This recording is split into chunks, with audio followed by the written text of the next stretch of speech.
Buenos días.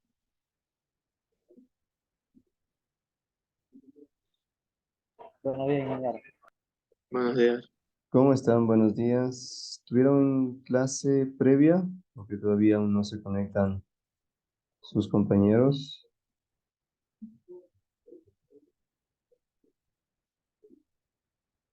Indican. Solo está Josué, Noé y Mariuxi. Tienen problemas con el internet. ¿Estuvieron en clase, Josué? No, no tuvimos la primera hora. ¿Con cuál docente no tuvieron? Ingeniero. Con la Betty, creo que se llama, la de proyectos. Ya. ¿Por qué? ¿Qué les comunicó? ¿O no les comunicó nada? Ayer sí nos dijo algo sobre que se le están intersectando los horarios con otra carrera, entonces hasta nueva orden nos está enviando actividades asíncronas. Ya, me voy a poner en contacto. ¿Ya? Gracias, porque me comunican. Bueno, chicos, gracias por estar ya presentes, ¿ya? Espero se puedan ir conectando quienes están faltando. Si me ayudan activando su cámara.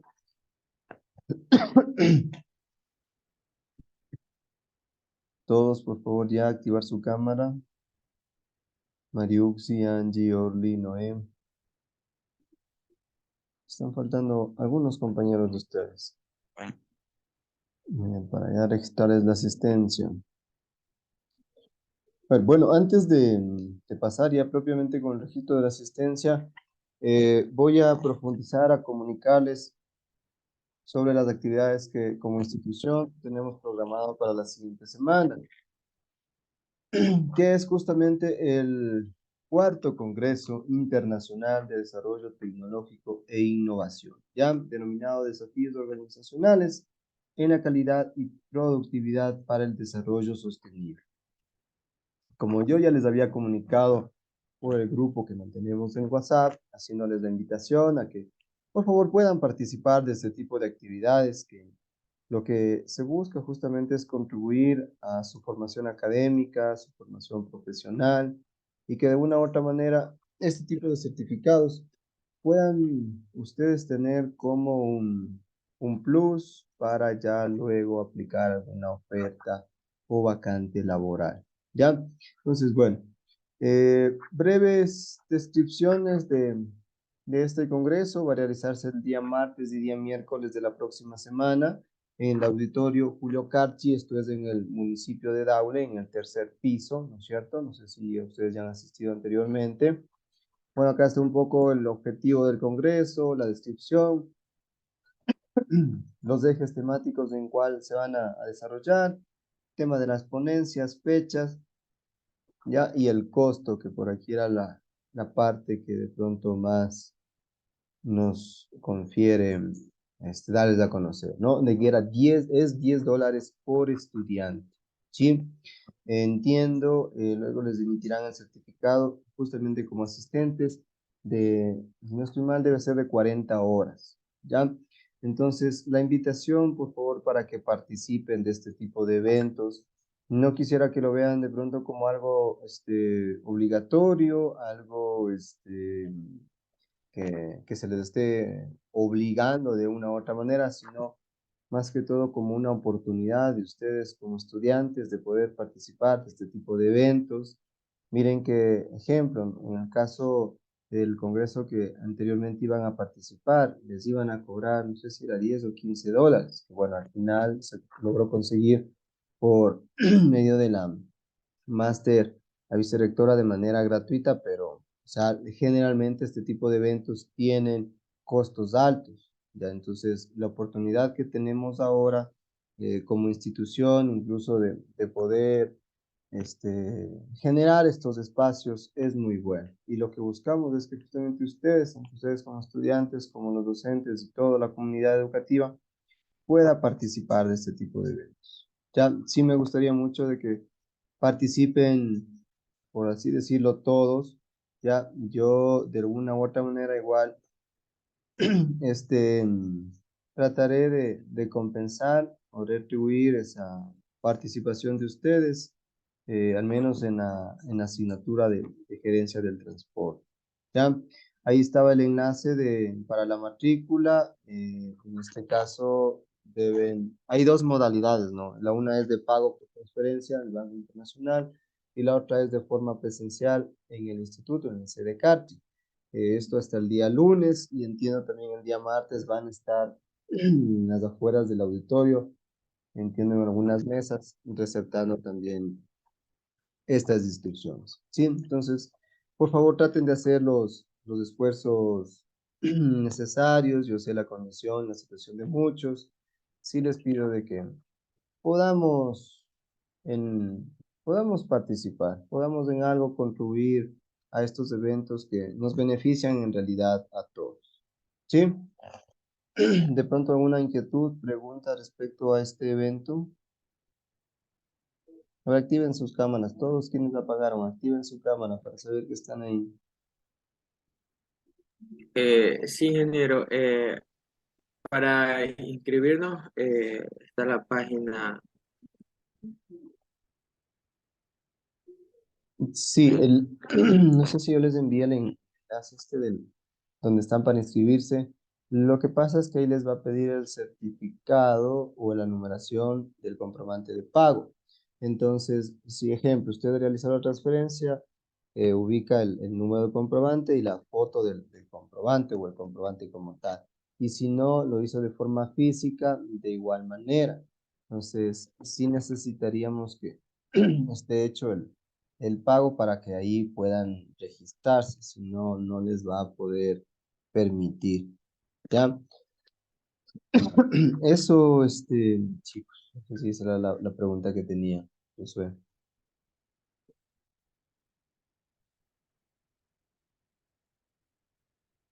¿Sí? Ajá, o sea, sí, primero hay que cancelar y ahí se inscribe y con el certificado, o sea, con este de lo que se canceló, Ujú. ya se puede inscribir. Exacto. Sí, así mismo se cancelan y de ahí acceden al enlace de la inscripción porque ahí les va a pedir el número de comprobante y el comprobante. Entonces ahí ustedes crean esa información. Ya, sí, les repito, les pido por favor que participen. Ya, les pido por favor que participen. No les puedo decir que no participa, el que no se inscribe, perdido el semestre, no, tampoco eso, ¿no? Pero sí, por favor, que incentivarles a que participen de estas actividades. Ustedes están ya en un quinto semestre, están próximos a finalizar, miren, ya este tipo de certificados siempre va a sumar puntos extras en sus hojas de vida, ya siempre en concursos, por ejemplo, de méritos, tema de la capacitación, participación en este tipo de eventos, siempre les dará un valor extra, ¿ya? Bueno, como esta hora saben que es muy cortita, solamente tenemos una hora, vamos a tratar de avanzar lo más pronto posible, ya que el día de ayer, por razones tuvimos justamente una reunión de forma presencial en el instituto, incluso yo asumía de que no se iba a tardar mucho y a la final tardó más de la cuenta. ¿Ya? Entonces, bueno, me voy a permitir ya compartirles la presentación. Ya estamos por acá. Ya les tomo una captura de pantalla al final para registrarles la asistencia. No se preocupen en eso. ¿Sí?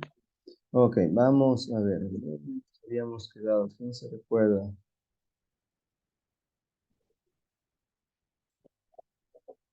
¿Quién se recuerda ver de esta imagen? ¿Cuál era la interpretación? ¿Qué teníamos en esta imagen? ¿Qué representaba eh, el eje X, diríamos, y el eje Y? A ver, ¿quién se recuerda?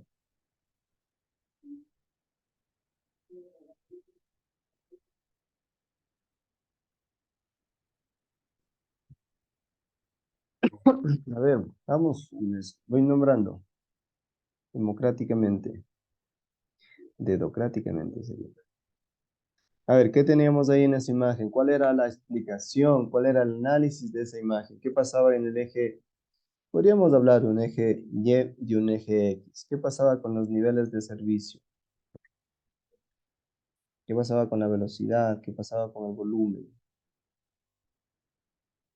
A ver, ¿quién se recuerda?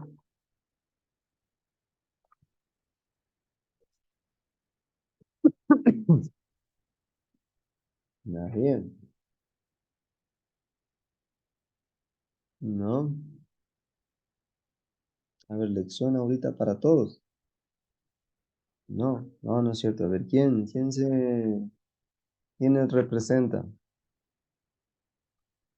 Si no, lección para todos, verán y van a sacar mala nota. A ver, ¿quién se recuerda algo? ¿Qué decíamos ahí? ¿Qué pasaba acá? De acuerdo a la velocidad. ¿Y qué pasaba acá? De acuerdo al volumen de vehículos. Recuerden que esto va alineado a los niveles de servicio, ¿cierto? Es decir, a la densidad de vehículos. Entonces, un poco ahí con esa orientación, ¿qué podemos explicar? ¿Qué podemos entender?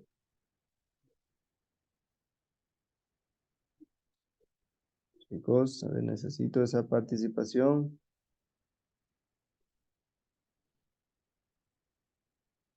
Dice Connie, explique de nuevo que ese día se fue la energía y no vi esa parte. Y ahora, y ahí sí voy a tener que recurrir a otras alternativas de control, ¿verdad? Que cuando no, pues, bueno, suceden esos casos, ¿no? No es que no diga que no puede suceder, incluso a mí mismo me puede pasar. O me ha pasado con un computador. Traten de revisar las grabaciones. Ya ahí van a encontrar todo lo que se ha revisado al menos en clase. Bueno, a ver, para profundizar en esto, ya la imagen esta que les puedo mostrar aquí, lo que representa básicamente, como les digo, en el eje de las X, es la velocidad, los kilómetros por hora que pueden alcanzar los vehículos. Y en el eje X, el volumen justamente equivalente, es decir, de autos por hora por carril. Entonces, ¿cuál es la relación esto entonces que tiene con los niveles de servicio? Que de acuerdo a los niveles de servicio, por ejemplo, si uno encuentra un nivel de servicio A, por eso aquí dice, ¿no es cierto?, los A, ¿ya? Me dice que la densidad aproximada va a ser de 7 autos o 7 vehículos por kilómetro por carril. Y esto incluso me permite o alcanzarían velocidades, miren, de hasta 120 kilómetros por hora. ¿Sí? Lo que no sucede ya con los siguientes niveles de servicio. Si yo voy a un nivel de servicio B, Ingeniera, disculpe que lo moleste. No sé si es a mí, pero escucho bajito. escuchaba. Sí, yo también le iba a decir eso. Igual, Debe ser por lo que esté agripado, o ahí me escuchan mejor, acerco el micrófono más. Ahí se escucha a ella mejor. se le escucha. Ah, Ahí ya. sí. Tal vez entonces. Lo que pasa es que estoy un poco mal de la garganta y necesito a veces acercarme entonces más al micrófono. Estoy muy bajo. Ya, a ver, repitamos. Ya. Me indica nomás si no me escucha. A ver, entonces, repito, este podríamos denominarlo el eje de las Y este podríamos denominarlo el eje de las X. En el eje de las Y vamos a tener básicamente la velocidad en kilómetros por hora y en el eje de las X el volumen equivalente, es decir, vehículos por carril por hora. ¿Ya? Entonces, ¿cuál es la relación que tiene esto con los niveles del servicio? Recordar que tenemos 6 niveles de servicio, ¿no es cierto? Que van desde uno que funciona en mejores condiciones a los que ya llegan a las peores condiciones y tenemos serios problemas en cuanto al tráfico y a la fluidez. ¿Ya? Entonces, en un nivel de servicio A me dice que yo puedo tener una densidad de 7 autos o 7 vehículos por kilómetro por carril. Entonces, bajo esa condición, me dice que puedan alcanzar velocidades de hasta 120 kilómetros por hora. ¿Sí? Entonces, lo que no va a suceder ya en niveles de servicio que se encuentren en B, C, o peor aún en los D, E o F, donde la densidad, miren, aumenta. En el tipo B mismo ya aumenta a 11. En el C y aumenta a 16. En el D aumenta a 22 y en el E aumenta a 28. Entonces, como hay mayor cantidad de vehículos, ¿no es cierto? No es lo mismo tener 7 vehículos que tener 28 vehículos. Entonces las velocidades van a estar directamente influenciadas por esa condición. ¿Cuál es entonces esa condición? Que es la cantidad de vehículos. Ya, entonces como miran, ustedes le pueden seguir esta prolongación. Miren, ahí se nos alcanza más o menos entre velocidades, vean, de 88, incluso menores que 90 kilómetros por hora. Ya, esto, vamos el caso de una autopista. Ahora, si esto lo llevamos en otro tipo de vía, va a ser asimismo reducido considerablemente la velocidad. ¿Por qué? Por la cantidad de vehículos que se encuentran, ¿cierto?, en circulación. Ya, entonces no es lo mismo acá tener 7 vehículos que, ejemplo, si yo tengo máximo, vamos al caso, 120 kilómetros por hora, los vehículos pueden decidir ir a 120, 110, ya dentro de los márgenes permitidos. Pero si acá, ejemplo, en la misma vialidad, yo digo que el límite máximo es 120 kilómetros por hora, ¿ya? Pero como hay gran cantidad de vehículos, están entre 80 kilómetros por la cantidad de vehículos. Entonces, esa es la relación que se tiene entre el volumen y la velocidad con la cual es diseñada como tal. ¿Ya? Entonces, lo mismo, repito, sucede con el nivel de servicio A, B, C, D, E y F. ¿Sí? Que va a estar, repito, influenciada por la cantidad de vehículos que se tienen. ¿Ya? ¿Estamos ahora sí claros en esta imagen y en la interpretación? ¿Estamos? ¿Sí? Listo. Recuerden esto, también se puede determinar niveles de servicio para carreteras de múltiples carriles, carreteras de 2 carriles e intersecciones semaforizadas. Esta parte ya la explicamos, ¿no es cierto?, que era el sistema o la clasificación funcional. El sistema vial urbano, aquí teníamos cómo está clasificado de acuerdo a nuestra jurisdicción dentro de nuestro país, la red vial nacional, ¿no es cierto? La red vial estatal, las provinciales y las cantonales. Ya incluso ahí mirábamos un documento, ¿no? Ahora en la clasificación funcional, ¿sí? Recuerden acá, ¿no es cierto? La clasificación funcional y el sistema vial urbano. Entonces, en esta clasificación funcional nos dice que la red vial tanto urbana como rural se debe clasificar de tal manera que se puedan fijar las funciones específicas a las diferentes carreteras y calles, obviamente, ¿no? Para así entender las necesidades de movilidad de personas y mercancías de manera rápida, confortable y segura. Es decir, en otros términos, o en términos generales, las carreteras y las calles urbanas pueden clasificarse funcionalmente en 3 grandes grupos: primarias, secundarias y locales. Ya. ¿Qué quiere decir esta clasificación? Que cada vía va a cumplir una función o va a cumplir funciones específicas, ¿sí? Que pueden ser estas principales, que pueden ser, es decir, las arteriales. ¿Cuál es su función? La función de estas principales nos dice que son de acceso controlado, determinadas a proveer alta movilidad a grandes volúmenes de tránsito de paso y poco o nulo acceso a la propiedad lateral. Es decir, que para acceder a estas vías principales siempre van a existir accesos controlados. Estos accesos controlados pueden ser, ¿no es cierto?, por tema, ejemplo, de semáforos, tema incluso también de señalización, de agentes, de que no puedan interrumpir el flujo normal de esa vía, de esa circulación. ¿Ya? En las secundarias son justamente colectoras, denominadas colectoras, las que alimentan a estas vías principales, ¿ya? Y las locales, estas son en cambio ya de acceso no controlado, que proveen fácil acceso a la propiedad lateral. Entonces, ¿cuáles son, por ejemplo, esa propiedad lateral? Esa propiedad lateral, ¿ya? ¿Cuál podrá ser un ejemplo de esa propiedad lateral? A ver, ¿cuál podrá ser un ejemplo de esa propiedad lateral? Vamos, participemos, chicos. ¿Cuál puede ser un ejemplo de esa propiedad lateral? ¿Podrá ser una casa?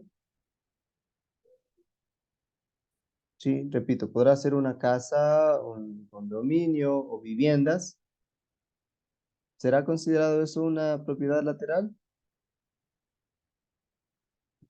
Sí, por favor. ¿Ya? Sí.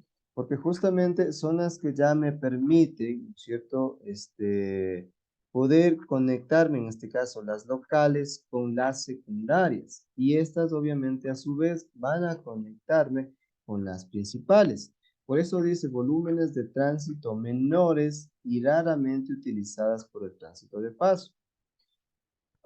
En una imagen que debe estar por acá, ya aquí está un poco más para que ustedes me puedan entender lo que hace un momento les estaba explicando, donde tenemos las colectoras, las locales y las primarias o las autopistas denominadas también. Entonces, este es como tal, ¿no es cierto?, generalmente la clasificación del sistema vial. Entonces, ¿qué me indica? ¿No es cierto? Que estas primarias o estas consideradas autopistas o arterias mayores son las que conectan, ejemplo, o son consideradas como las perimetrales, las que son pasos laterales, que conectan puntos específicos, norte-sur, sur-norte, sureste, ¿ya? Conectan como tal, ¿sí? Entonces, luego están justamente estas conectoras, que son de menores dimensiones y obviamente de menor capacidad, y que brindan esa alternativa de que me van a poder conectar, ¿ya? Hacia ya sean las calles locales o a su vez estas me sirven para poder conectarme a estas primarias. Porque eso es lo que comúnmente sucede, ¿no es cierto? En las calles de estas locales son donde se encuentran la gran parte de viviendas, ¿no es cierto? Entonces, ¿qué necesito? Yo ubicarme o salir de una vía de mayor dimensión, que en este caso puede ser una colectora o una arteria menor, ¿ya? Y estas a su vez me transportan o me trasladan o me dirigen a estas arterias primarias, ¿ya? Por eso es que yo les mencionaba de estos accesos controlados, ¿ya? Es decir, que para ingresar a este tipo de vías primarias existen como tal control en sus accesos, ¿ya? Y las propiedades laterales, es decir, acá posiblemente es muy complejo de que puedan ingresar con facilidad o puedan incorporarse a este tipo de vías por justamente la función que tiene esta vía, ¿no? De que no existan como tal accesos en su mayoría y que exista más que todo una fluidez, ya que me permitan, si la eh, gran parte de la población necesita irse de norte a sur, pues que cumpla justamente con esa función, ¿ya?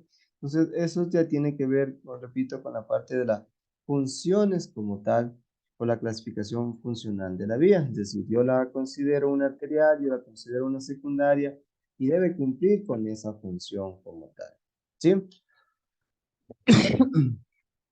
¿Ya? Entonces, esta clasificación funcional es clave en el proceso de planeación del transporte, ya que agrupa las distintas carreteras y calles en clases o sistemas de acuerdo al servicio que éstas espera y se presta.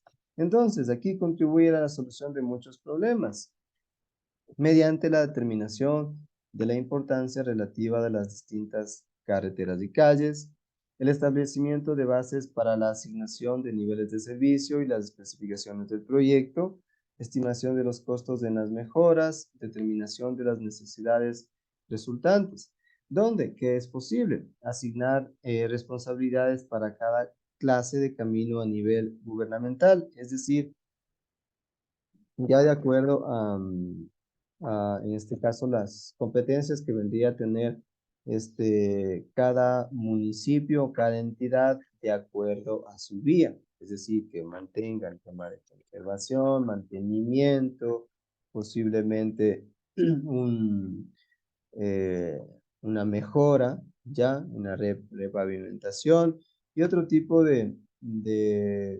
sobre todo temas de mantenimiento y señalización, mejoras como tal, es decir, tener en buenas condiciones la vía.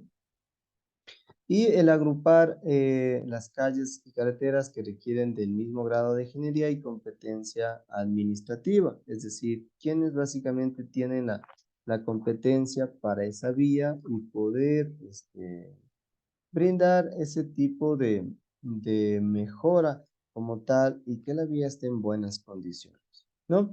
Y relacionar las especificaciones geométricas del proyecto por cada tipo de calle o carretera.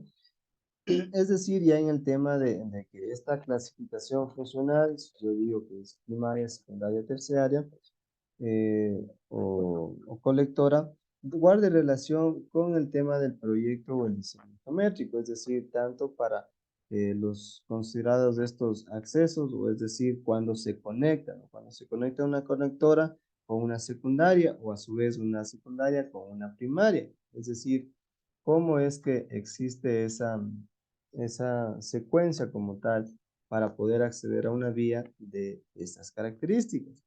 Entonces ya asimismo en una representación gráfica, miren acá, si queremos asimismo irlo considerando como un eje Y y como un eje X, lo que me menciona acá es que en el eje X tenemos el tema de la accesibilidad y en el eje Y el tema de la movilidad.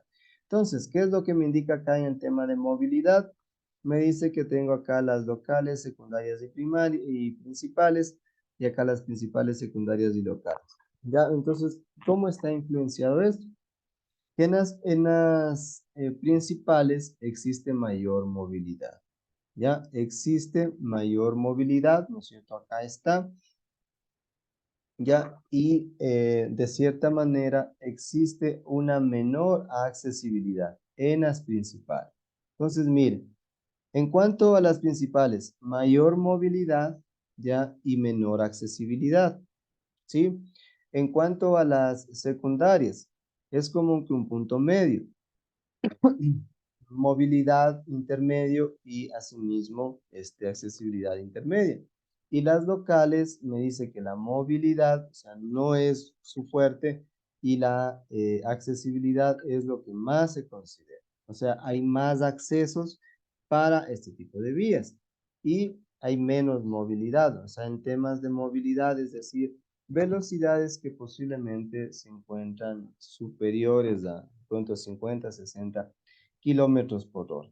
Entonces, esa, repito, es la interpretación en esta gráfica. Las principales, mayor movilidad, menor accesibilidad. Las secundarias son como un punto medio y las locales, menor movilidad y mayor accesibilidad. ¿Sí? Eso es lo que básicamente nos indica dentro de esta representación, dentro de este gráfico. ¿Sí? Ya, entonces, eh, para ir describiendo, ¿no es cierto?, cuáles son estas vías rápidas, principales, colectoras o locales, ¿ya?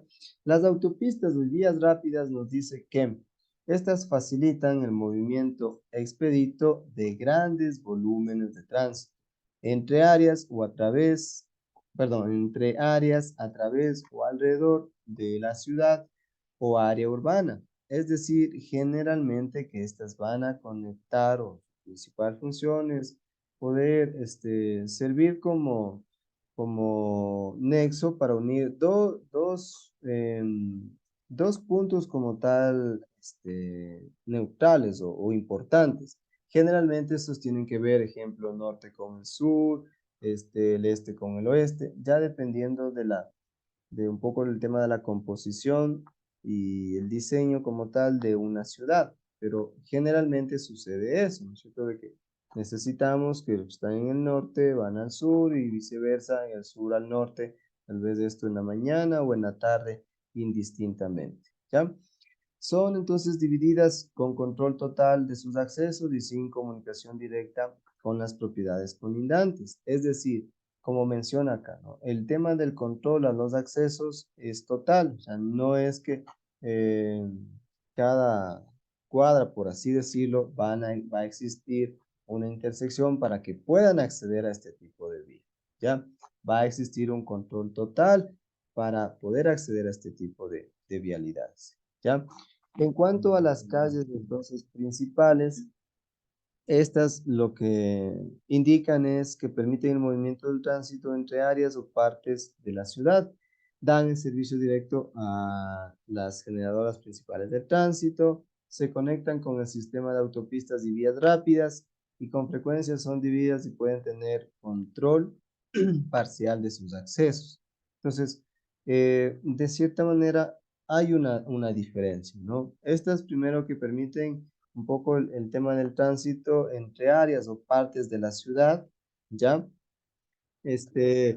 dan servicio ya directo como tal a ciertas localidades, a ciertos puntos, lo que no diferencia acá de pronto en las autopistas, ¿no? Que lo que buscan sobre todo es conectar, ejemplo, norte-sur, oeste-oeste y nada más. Y de ahí ya que, ejemplo, conectarlo con una calle principal para que ésta sí sirva de punto de unión o vialidad con un sitio en específico como tal. ¿Sí? Y estas a su vez nos dice que pueden tener control parcial de sus accesos. Es decir, incluso ya aquí diferenciarlos con las autopistas. Ya no existe una restricción total en los accesos, ¿no? Y las colectoras, entonces estas son las que ligan se ligan a las calles principales con las locales proporcionando su acceso a las propiedades colindantes. O sea, es decir, un tema de jerarquía. La primera autopistas, luego principales, luego estas colectoras y ya finalmente estas locales. Entonces, estas locales ya su función principal vienen a ser ya de acceso o proporcionan ese acceso directo ya a propiedades colindantes o sean estas denominadas zonas residenciales, comerciales, industriales o de algún otro uso. Es decir, ya dirigirlas específicamente al lugar, al punto donde desean iniciar su recorrido o donde desean finalizar como tal con su recorrido o su viaje. También nos dice además de facilitar el tránsito local hacia las residencias y conectan principalmente a las calles colectoras y o con las calles principales. Es decir, básicamente conectan hasta a estas dos. Entonces, asimismo, en una imagen que pueda servirnos como punto de análisis respecto a la movilidad y accesibilidad del sistema urbano, tenemos de igual manera, ¿no? Las calles, en este caso acá locales, las calles colectoras, arterias menores, arterias mayores, autopistas, que es lo que básicamente sucede cuando no existe restricciones de acceso, aumento en el uso de los servicios de las propiedades, control parcial de accesos y control total de accesos. Entonces, sucede que, por ejemplo, cuando no existen o sin restricción de accesos, ya el tema de las calles locales puede ser considerado aquí en este caso menor, ¿ya? Luego vamos acá en el tema de las colectoras, es decir, una representación de cómo se va dando de acuerdo al tema de la vialidad y en tema de la accesibilidad. ¿Sí? Es similar al gráfico que miramos en las láminas anteriores, un poco irlo comprendiendo ya desde el punto de análisis, ya entre cómo tiene como tal su acceso, ¿no es cierto? De acuerdo al tipo de vialidad. Y con esta imagen justamente contrarrestar eso que les acabo de mencionar en la lámina anterior, ¿ya? En tema de las calles locales, repito, en sí tendríamos de esta manera, ya dentro propiamente de las manzanas o consideradas cuadras de la localidad, de la ciudad, del cantón. Ya, luego, justamente estas vías vamos a tener estas conectoras, que ya su característica, incluso en temas de velocidades, son relativamente más altas, incluso en el ancho de carril, número de carriles posiblemente puede ser más alto, incluso pueden ser ya bidireccionales. Lo mismo ya en arterias mayores, lo que busca entonces es servir de tipo de vialidad que puedan conectar estas diferentes zonas o puntos estratégicos dentro de la ciudad. ¿Sí? Entonces, si este ejemplo ya lo llevamos un poco más a la parte práctica en las ciudades, vamos a encontrar todo este tipo de vialidades. Ya serán las locales, las colectoras, las arterias mayores, las arterias menores, las autopistas en algunos casos, pero que en sí vamos a poder encontrar al menos de las locales, colectoras, arteria mayor o arteria menor. Al menos de esas, en la gran parte de localidades, sí lo vamos a poder encontrar. ¿Sí? Y se me va a acabar el tiempo ya aquí en el Zoom. A ver, nos volvemos a conectar antes que se me cierre el tiempo, ¿ya? Aún no les he tomado la asistencia, verán.